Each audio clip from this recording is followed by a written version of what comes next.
Live from New York. I'm about to say something that is going to feel like a violation. Okay. But is 100% true. Nick was due to get a haircut, and his hairdresser canceled him. I wouldn't say hairdresser, but yes, I'm going to go tomorrow. Is that the one that put the highlights in? There's no highlights. Is it a barber? What? Yes. It is? Yeah, it's a barber. What's his name? It happens to be a woman. Okay. It's a hairdresser. It's a hairdresser. It's okay. Beautician, hairdresser. it's a hair. Go It's ahead. okay. Go ahead. What's So then he claims, like, I'm going to shave my head. No, I didn't say that. I said the only reason I'm not is because we'd have to redo all of our show photos. But you claimed you were going to. I do not think that you have the right to do that without consulting Brewer. I think that sounds like a violation, but if I'm like, hey, I'm going to dye my hair. We all are invested in it. We are. It really you can't mess up true. my career. Let me tell you something. If you shave your head, I agree. my career sinks. Well, what does that say about your career? Every choice in the world, every choice you've ever made your entire life has led to your career hinging on a 40-year-old grandfather with a gambling problem and hair choices. Look, it's not hinging. We got to check the bylaws. Yeah. We're starting with A.J. Brown. Answering comments about his comments. Yesterday, A.J. answered reporters at his locker and said he's not apologizing for critiquing the Eagles' offense on a Madden stream. Eagles this season, bro. Look, 12th in points, 25th in passing yards, not great. 16th in long passes, and 16th in 13th. Or 13th in touchdowns with 16. So you would think they would be dead last in everything, but they're not. Your reaction to AJ's recent comments?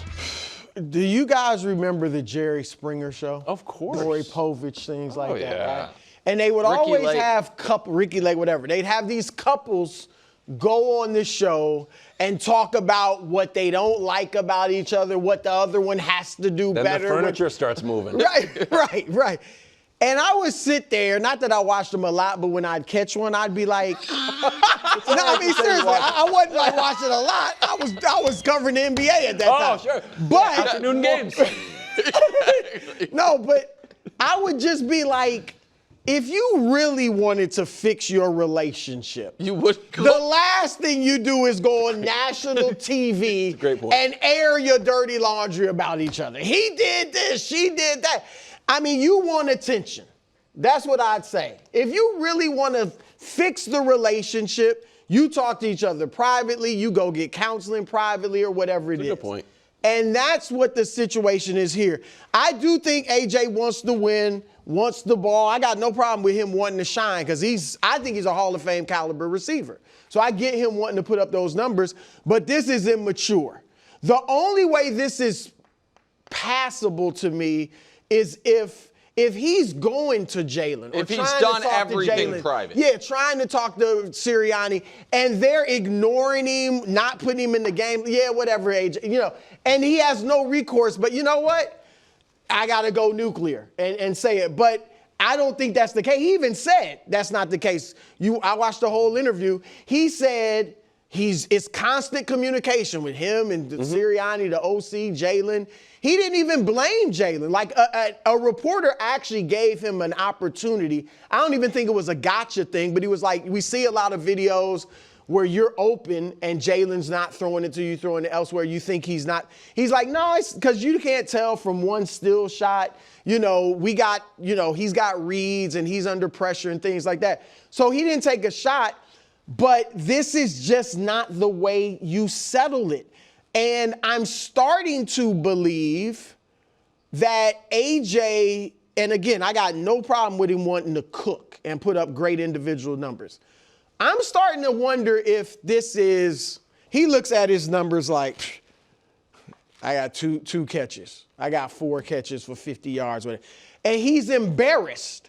And it's like he wants to give an explanation for why. Like, don't just think I can't do it anymore. Don't just think I've lost it. I'm going to tell you why my numbers are so pedestrian. So here's why I don't think – I agree with almost everything you said. until the very end, which I know is not even, you're not even and saying I'm just that, right, wondering, it's a hypothetical or a possible? hypothesis. Yeah. Certainly possible. It wouldn't be my guess, is I guess what I'm saying. Because this is an instance of the way the message is being conveyed is just objectively wrong. A.J. Brown going on Twitch or Instagram or Twitter to aggressively, passive-aggressively confront the issues with the offense is not the right mechanism. We can all agree on that, while I think, maybe not all agree, but I at least feel, his point that there is something wrong with the offense is unequivocally true. Week 1, they scored 3 second-half points.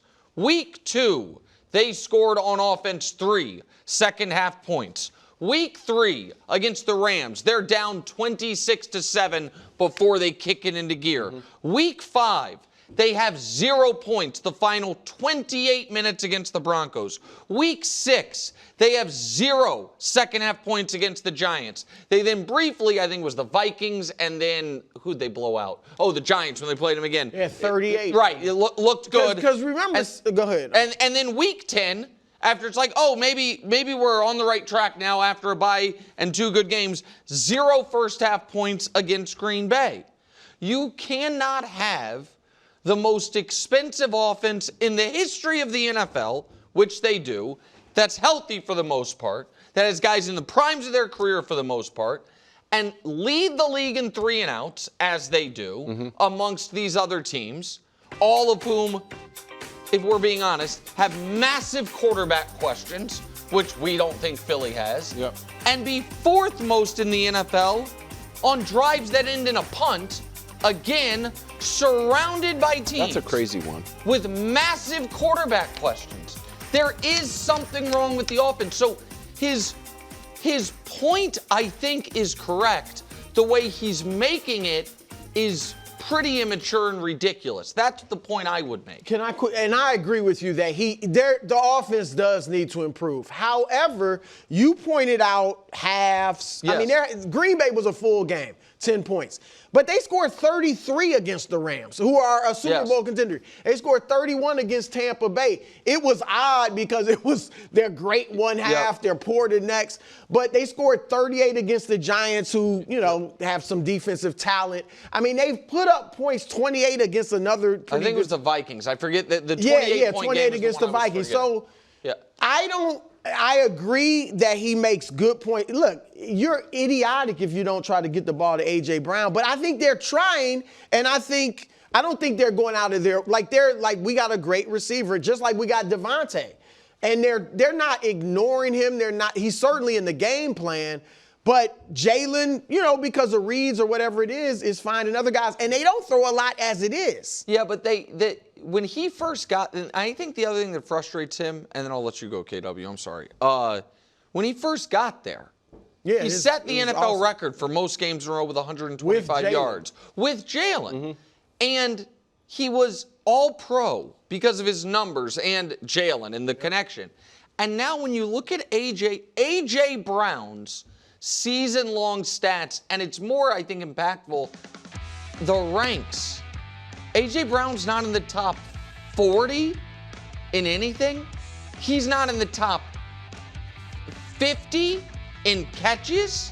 Like, that is bizarre, right? And so, there's no doubt he has a point. Definitely has a point. It's just the way it's being conveyed. My issue is with Kevin Patullo, and I think this game he has to draw something up against the Lions. The Lions have a package to get Penei Sewell a target. The Lions have a package, like, you know what we need to do? Get the ball in Jared Goff's hand as a receiver. Yeah. So the idea that you have a game plan against the Packers, which only has 3 targets for A.J. Brown, and the Lions are going to have a package where it's like, let's get Penei the ball. Let's get him the ball on the outside and see what he can do. Skipper. Yeah, there's multiple plays for Dan Skipper. He has to have something. It's a little squeaky wheel gets the oil at this point. But if he goes through another round of just like, oh, you know what? Turns out, it's man coverage. Like, we can't get the ball. You have to draw up something wacky to get in the ball. If he doesn't, I don't know where this bubble's up to. I don't know if we're just at sort of already at boiling and it can't boil more. 2 of his biggest targeted games, and they weren't, like, he's had several with 8 or 9 targets, but 2 of them were the losses. I just think you have to be careful. You obviously want to get him the ball. He's your number 1 receiver. As good as Devontae is, he's your number 1 guy. Right now, do you think? But you can't, I don't think you can just go out of your way and obviously force stuff to him. He should just be in the game plan as it is. Force it to him. I would force. He's not going to be happy either way. Force him. There's 1,000. I know the NFL is like the hardest thing in the world, the top league. But I've also seen clips where like Gronk goes over to Brady, like, "Hey, I'm a catch away from millions." Like, "Oh, okay, I'll get you the ball." "Oh, sure, no problem." Like Travis Kelce just rolls over and Mahomes like, "Hey, I'm open." I go like this, and Mahomes like, "Oh, like that?" Like, boom, done. How long do we have to sit in a dark room for 24 hours to find a way to get one of the most dynamic wide receivers in the world? You don't think they're ignoring him, do you? What do you think it is? I mean, he's clearly in the game plan. Part of me thinks it's like I said before, plays not players, and it should be reversed.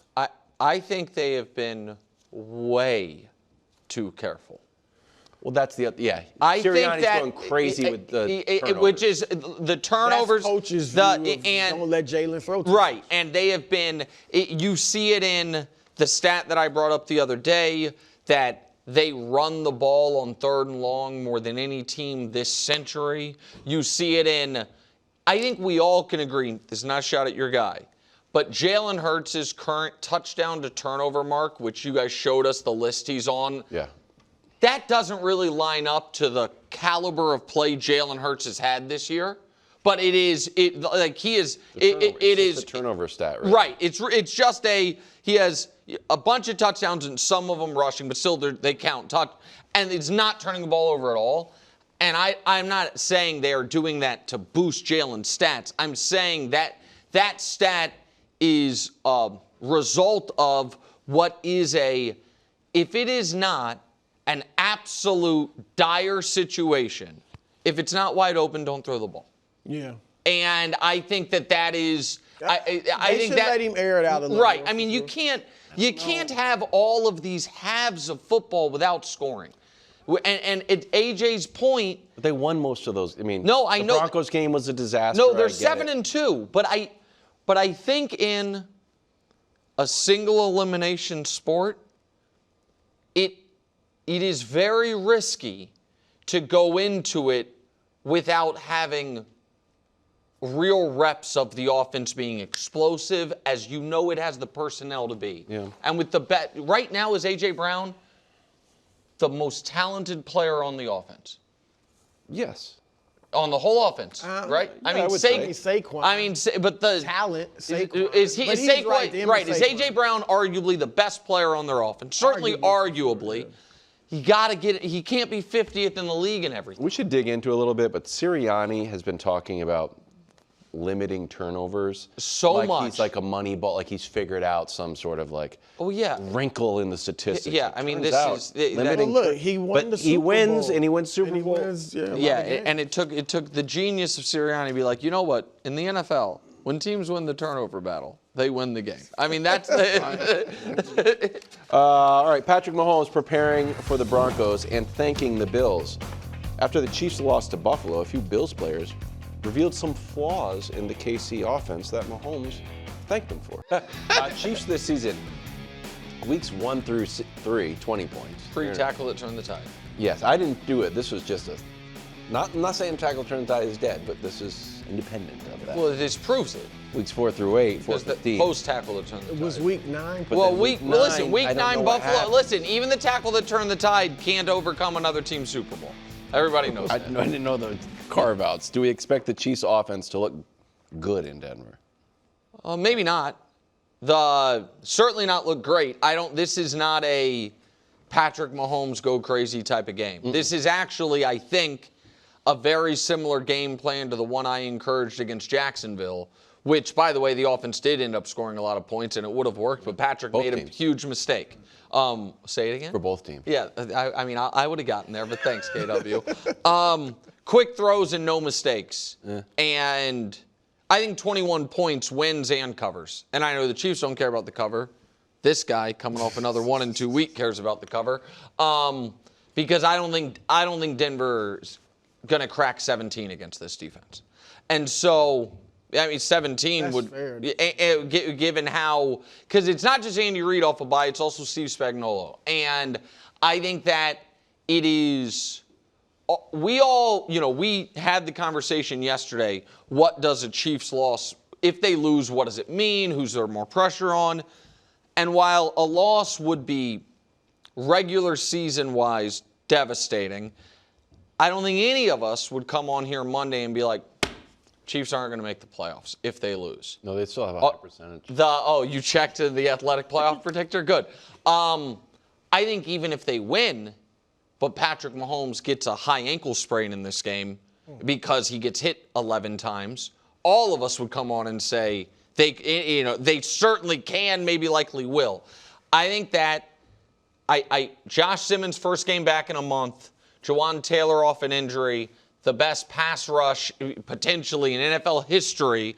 I do not think this is going to be a high-flying offensive game. I think it's going to be quick passes, ball control, cautious, and trust that Bo Nix is not going to put up enough points to win. That's my honest analysis of this. As much as I'd love Patrick to drop 40 on him, I don't think that's realistic in this game. I tend to agree. The one thing is with Reid, he's so good after a bye, 22-3, I think the best record ever, that you wonder, could he dial some things up that really expose Denver? But I would expect it to be a hard-fought game, relatively low scoring. And if they get pressure, for Denver, your only path is to get pressure on Patrick. We saw what the Bills did. Here's Mahomes' graphic stats against pressure this year and where he ranks. So, I know you could, that completion percentage is low. Yeah. And 30 yards per pass, everything. So if they can consistently get pressure, which, look, Josh Simmons, I don't know if it's 100%. I think he's going to play. I would expect him to play. But yeah, he might be rusty. Yeah. It's been like 40 days or something since he played. So that's what makes this game really intriguing to me is if they get a rush on him consistently, then I think it could be up in the air for Denver to win. Can I see your blitzing graphic and raise you a graphic? Sure. Cool, right? Oh, there's a poker thing. Yeah. Highest pressure percentage without blitzing. It was the Bills who gave Mahomes fits before the bye, and then the Broncos are at 40%. So I'd be stressed out about it. Yeah, and I am as a Chiefs fan. Oh yeah, listen, but you're in a weird spot though, KW, because you're not actually a Chiefs fan, and you're really not a Chiefs fan because you're a fan of a true contender in the AFC. It's in your Patriots' best interest for the Chiefs to win. Really? For one seed purposes, yeah. But because Denver, here's why I disagree after you go. Unless you're going to say if they lose, they're going to miss the playoffs. They're not like that's your hope. It's hard for them to miss the playoffs. No, I'm not saying you think they will, but the chances do increase if they lose. Look, the teams, they think they can beat anybody. Yeah. I get that. But privately, if I'm one of these teams and you give me true serum, I'm hoping somehow, some way the Chiefs don't make the playoffs. Then it's wide open. I totally agree. Like for Buffalo and Baltimore, they're just rooting against the Chiefs every week. I'm talking about for the teams for Denver, Indy, New England, who are right now vying for the 1 seed. They want the other teams vying for the 1 seed to lose. I would rather not have the 1 seed and Kansas City not be in the playoffs. It's tough for them to miss it. I think they'll make it. If they lose back-to-back. Wilds has just been crunching the athletic playoff predictor. I'm trying to get Here's what we learned. I'm trying to get Wilds is trying to find the combinations. But here's the problem. For the Chiefs to miss the playoffs, Jacksonville's got to go on a winning streak. No way. And nobody thinks they're going to. What if Pittsburgh hangs in there? But they play Baltimore's the problem. So, they would have to, one of them's going to knock the other one out. I'm going to give you the link. It's fun. It's great. You don't even consider it. Patrick Mahomes, 6-1 off of a bye. Thunder beat the Lakers by almost 30 to score at halftime, 70-38. Luka didn't get to 20. SGA scored 30. Thunder still not whole by any means. Drew, what did you learn from last night's game? Well, it's funny. Last year, both of us thought if the Lakers could get to OKC in the playoffs, that's a great matchup for the Lakers. Maybe it would have been last year, who knows, but it's not now. It's not. Like, I think OKC has gained confidence, swagger, their depth is ridiculous because they won that championship. And they are just like the Lakers, and they blew out the Warriors too.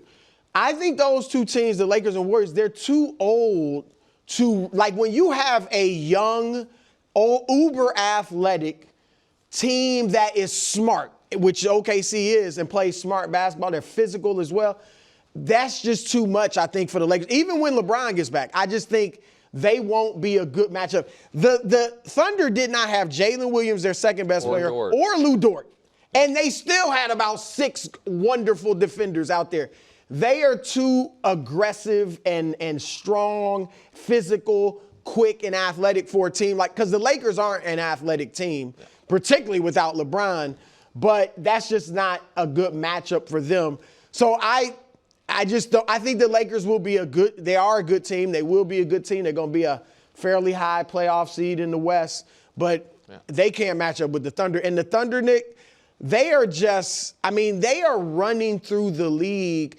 Shai Gilgeous-Alexander's averaging 32 points. He's not even playing a lot in the fourth quarter. No.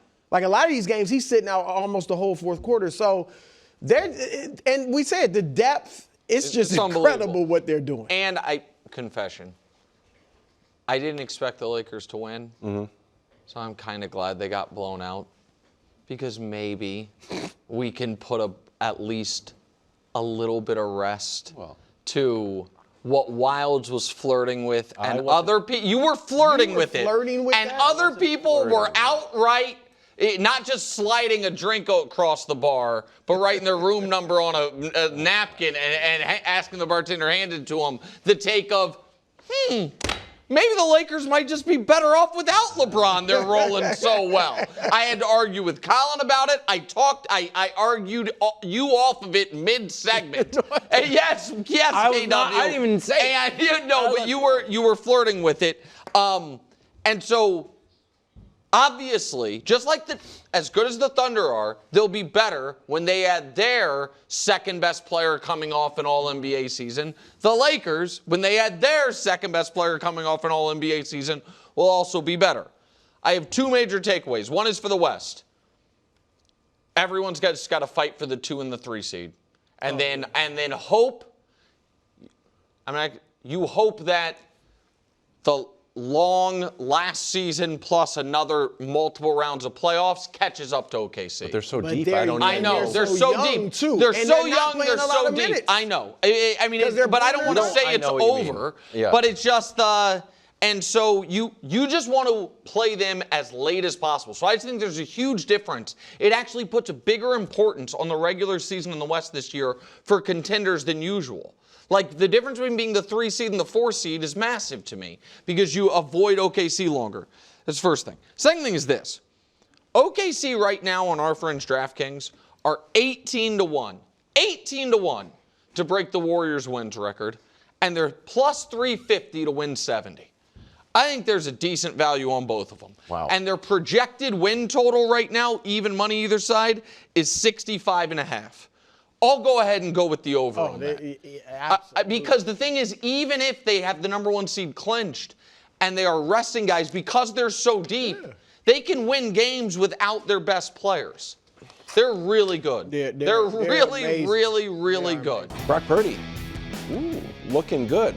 He got hurt week 1 with that toe. He missed 2 games. Then he didn't quite look like himself in a loss to the Jags. Hasn't been on the field as a backup yet, which I found interesting. But he's ramping up in practices that Shanahan said were aggressive practices. Not just your run-of-the-mill practice. This was an aggressive practice. What's the difference? No one knows.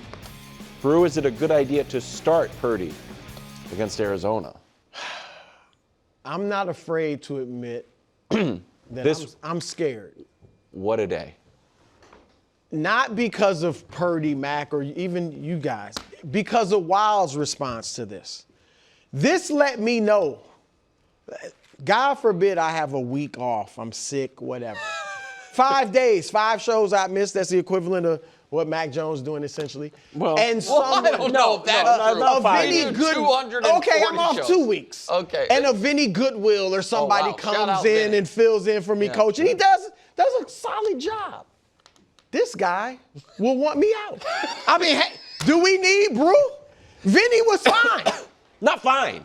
If he's out here, if Vinny comes in and has the second most passing yards in the league, I think you're like, wow. Passing yards, come on. We know that that's not the measure of passing yards isn't anyways. Well, let me show you. First of all, I'll say how fine he's been. Can we stop acting like the Mac Jones has the 49ers playing like world beaters, coach? They've lost 3 of their last 5 games, Mr. QB wins. He's 5-3. They just got blown out. With nobody. Their last game on the field, they got Christian McCaffrey, I think, is somebody. And who else? George Kittle, I think, is somebody. Yeah, he just showed back up. And look at these stats. These are Mac Jones's stats, a small sample size. Compared to Brock Purdy's career stats, a large sample size. Purdy's much better passer rating. Okay, you got him by a little in completion percentage. Nick and I know that's irrelevant. Yards per pass, which is Nick knows is a huge stat. Purdy is one of the best we've seen in that, and TD percentage. So what are we doing? What are we doing? Can I put up my Now, Mac has been good. Mac has been good. I don't want to act like he hadn't been good. No, he's been but he hasn't been phenomenal. His last 5 games, he's had 7 touchdowns, 5 interceptions. You're he raving had a over game them. where it was just him and Kendrick Bourne. He's like, there's no one on the team, Mac Jones. We're going to go get your old Patriots buddy. Okay. And he lit it up and won the game. Brock Purdy last year, in his last healthy game, no Christian McCaffrey. I don't think Kittle was there, any of those guys. No Ayuk, obviously, against Detroit. Okay, who was great last year. No, at the end of the year. No, Detroit in the regular season. At the end of the year. No, but they still went 15-2? Yeah, 377 passing yards. They didn't have anyone. 3 touchdowns. They got on the practice squad. 160. Okay, 4 of his last 7 starts last year. 300 plus yards in 4 games. Can I show you my Mac Jones stat? Yeah, sure. Here's how Mac Jones is doing. Let's just look at them. Just toss over. 7th best completion percentage, 2nd in yards, only behind everybody's All-American, which he outdueled. Yards per pass, and this is solid. This is not his team. He's the backup, and he's 5-3. This is the only thing I ask. Have a practice, coach. Have an aggressive practice, and put the better quarterback on the field. Let's not talk about contracts. Let's not talk about ego. Let's not talk about vibes. Let's not talk about anything else. What's a nice story? Oh, you're the last pick. Oh, you're the mighty national champion from Alabama. Just put the best quarterback out there and let the chips fall where they may. So if you got say, who did you say might come in and replace you? Vinny Goodwill. Who does Vinny, shout out to Yeah. Vinny. So shout out to Vinny. He's hosted the show before. Yeah, that's what I'm saying. In some ways, you replaced him, so that was kind of mean. Now that could be problematic unless your contract gave you $265 million. Well, so if you're being paid $265 million, it didn't matter. It won't matter who they brought in, Brew. You're still going to be in that seat. Aggressive practice, not aggressive practice. At the end of the day, they need Mac Jones to play, and if he goes out in practice, They need Brock Purdy to play. I mean, I'm Brock Purdy to play. Whoa, We're there. Freudian slip. So, but if he goes out and practices and Brock looks good at practice and they don't play him, it's not only it's a quiet benching, but it's not quiet in that locker room. All those guys are at practice. All those guys are at meetings. All those guys know what his contract is. Everybody sees it. So they may be able to sort of push it out publicly or keep it quiet publicly, but you can't keep it quiet in the locker room. And now you're saying this guy who we've invested so much in, who we've decided is our franchise quarterback, isn't good enough. That's pretty damning at this point in time and this point in his contract. They can't do it. Here's what I think. I think that had they not paid Purdy, this would be a real question mark for right now and for the offseason. Oh, yeah. I truly believe that if they had done what I recommended and you didn't disagree with, you know what I mean? I'm right. like, You're conservative on contracts, even guys you like, unless so. If Purdy were a pending free agent this coming off season because they hadn't given him the deal, and it's like, oh well, we can sign him to an extension or franchise tag him, and by the way, we have Mac Jones next year for $4 million. Not only would it be a real conversation, I think it would tilt massively heavily towards Mac because what is being shown, I believe, and I'd rather you two argue than me. My watch has ended on this topic for over 5 years, it would appear, in that you drop anyone with a pulse into this offense, they're going to look some level of good. Okay. But I'm not with a pulse. Right. I said, but that's stop it. But again, guys who had been starters elsewhere. Guys who had been starters elsewhere, and I'm not doing it. I'm not doing that right now. But here is the other thing that I didn't realize. It's not just the money with Brock. Did you know? No trade? He has a no trade clause. Yeah. So they have, so my real answer on good idea to start Purdy, my answer is this week, no. If this is the first week he's fully healthy, I'd give him one extra week and be like, you start at home against Carolina next week. Because if he's bad, they are putting themselves in a position where they might be like, oh man, we are trying to make the playoffs. Yeah. The better option, if he's bad against a frisky defense, is Mac Jones. And then it would be more than a soft benching for a guy you are totally tied to for the next 2 years, which is devastating. And so I think it is risky to start him this week. But if I would he's wait totally healthy and everybody knows he's totally healthy in that building and they still don't play him, that's problematic too. Yeah. You've got to be able to sell it to the rest of the locker room that you're not playing him because of health reasons. Right. But if Brock's saying, yeah, I'm good to go, and they're saying, no, we're going to go with Mac Jones. He better play well. But I think he better play well. I think what's interesting too. Doesn't matter how he plays. Nick, is you brought it up yesterday.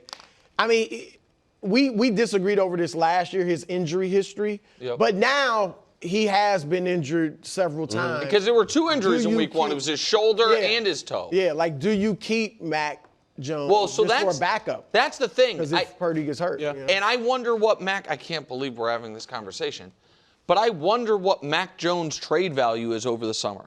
Mac Jones on a contract that pays him $3 million next year. Would someone give the Niners a second-round pick for him? Second-round pick? Well, look, he was in Jacksonville. He wasn't good. He was okay. Yeah, there. no, I mean, again. I think people also got to wonder if he's not in this system. Not every, but like now, Darnold obviously it worked out for him, but it's interesting. Yeah, so I wonder what his value is because I was thinking the same thing. Could you trade Purdy? Which is when I guess you knew I had forgotten. That he got a no-trade clause. What were the Niners doing? Well, we're still a little early on Mac Jones. Like there's a little body of work here. I think Brock Purdy has a more significant body of work. If you show, but hold on, but show the last 2 year stats because again, the Mac Jones numbers are small. You put Purdy's whole career. Purdy post Super Bowl has been solid. He hasn't been great. And there can be a bunch of reasons for it. There's so many I know you like to make it like a science experiment. There's so many variables in their 49ers health. It's very hard to. It's what makes it a fun conversation. No, I totally agree. And again, the Mac number is not. It's a smaller sample, but it is interesting that over the last 2 years, Purdy only has 9, like Mac has 9 starts, Purdy has 17, or Purdy has 8 starts, pardon me. I said that wrong. Mac has 8 starts, Purdy has 17. Mm-hmm. So it's almost half. Like, I don't know if Purdy were tradable on that, let's say he waived his no trade. He's like, I don't want to be here. You guys are mean to me, and my cowboy boots aren't selling. I wonder who has right now more trade value, given their contracts. Oh. Purdy at $50 million, but locked up, or Mac at $4 million on an expiring deal. I think it's. I wouldn't think teams. Mac Jones' contract obviously is very favorable, but I'm sure there are a lot of teams that aren't sold on. Right. That's what. Correct. I agree. Which is why. But also. Teams might be like, we are sold on, we know exactly who Purdy is, and we think $50 million for a guy with his injury history who's coming off what is right now 2 down years. Wouldn't you be suspicious about trading with a team that's going to get rid of the guy with a $50 million contract that they thought was their franchise quarterback? I agree. If they feel like he can't do it, you're like, oh, well, we can. Yeah, it's interesting. All right, coming up next. Thanks for watching. Subscribe here to get more from the show and to check out clips from other shows on FS1.